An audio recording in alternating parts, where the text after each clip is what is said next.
kita udah ngeluarin monster yang gede, gue rada kepancing sama dia buat ngeluarin duluan. Dan monster gede gue mati kena spell jadinya. Jadi ya gue kalah lagi sama bocah SMP.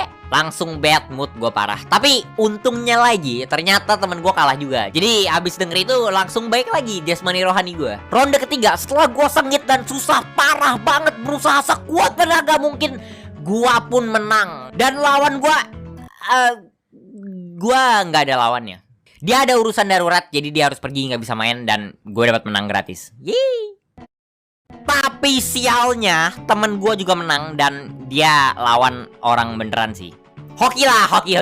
Cuman keberuntungan aja itu mah. Dan ronde keempat dan terakhir, gue nggak tahu ini emang hoki aja atau pemilik tokonya mau ngeprank gue ya. Tapi di ronde keempat tuh gue lawan temen gue dan gue seneng nggak pakai ampun. Soalnya kalau lu inget itu sebelum mulai turnamen gue udah latihan sama temen gue dan gue menang terus ngelawan dia. Jadi ya gue sangat amat positif lah bakal menang. Awal-awalnya temen gue agak hoki, kartu penting dia keluar semua dan pakai monster-monster kecil dia berhasil nyicil darah gue sampai tinggal 9. Tapi di tengah-tengah game gantian gue yang hoki. Gue berhasil ngeluarin monster paling gede gue. Dan pas gue ngeluarin monsternya gue bisa ngelihat jelas itu di muka dia kayak panik sedikit. Dan gue berhasil ngancurin semua monster dia pakai itu. Dan abis semua monster dia mati, gue serang langsung ke playernya. Dan darah dia yang dari penuh langsung setengah. Dan kalau dia nggak ngebunuh monster gede gue giliran depan, gue bakal langsung menang. Sayangnya dia bisa ngebunuh monster gue, tapi dia ngabisin semua kartu spell di tangan buat ngebunuh monster gue. Nggak masalah, karena sekarang dia udah nggak punya kartu lagi di tangan dia. Dan di tangan gue masih banyak. Gue ngeluarin monster-monster kecil dan gue mulai cicil darah dia sedikit demi sedikit. Muka dia yang tadi panik sedikit jadi panik banget. Setiap giliran tuh dia cuma bisa ngambil satu kartu, dan itu tuh biasanya cuma kartu spell buat ngebunuh satu monster kecil gue. Tapi ya karena di tangan gue masih banyak kartu, gue bisa ngesummon monster-monster kecil terus. Darah dia dari 10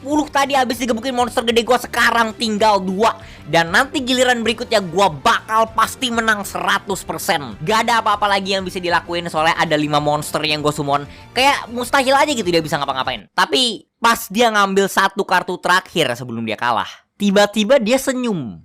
Dia ketawa-ketawa gitu. Gua bingung dan agak takut. Soalnya gua udah yakin banget nih, pasti dia tuh gak bisa ngapa-ngapain. Cuman sayangnya gua salah. Ternyata kartu terakhir yang dia ambil itu monster legendaris dia. Dia pun langsung summon tuh super monster ke arena. Dan shit, kayak yang gue bilang tadi, setiap tuh monster nyerang itu langsung nyerang semua monster musuh sekaligus sama playernya. Gua yang tadi punya 5 monster langsung mati semua. Terus player gua langsung sekarang tinggal 2 darah. Dalam satu giliran tuh temen gue bisa langsung ngebalik